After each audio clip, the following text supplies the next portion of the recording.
Референдум на денот на одржувањето на локалните избори на кои граѓаните ќе може да се изјаснат по прашањето дали бегалците и мигрантите се добредојдени да се интегрираат во Македонија. Куманово, Охрид, Битола, Прилеп, Штип се дел од 17 општини, чии граѓани бараат референдум за да може да се изјаснат за стратегијата за мигранти и градбата на стадоми и доселување на мигрантите.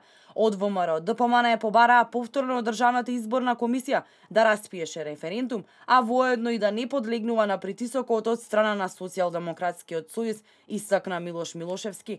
Државната изборна комисија не смее да си дозволи да подлегне под притисоците на СДС и нејзина должност е да ги спроведе локалните референдуми за мигранти.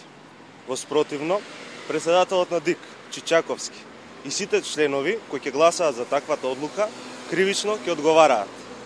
СДС ги контролира сите државни апарати и се обидува на секој начин да го спречи демократското право на граѓаните за спроведување на референдум за прашања кои ги засегаат. Тој потенцираше дека граѓаните во огромен број застанаа против планот на владата на Социјалдемократскиот сојуз за населување мигранти во нашата држава.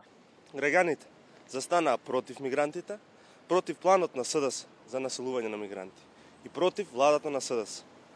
Тие сакаат да го искористат своето демократско право и да гласаат на локалните референдуми. Но сепак, најголемиот референдум за граѓаните ќе биде 15 октомври, кога сите заедно ќе застанеме против штетните политики на СДС и заедно ќе успееме да ги поразиме.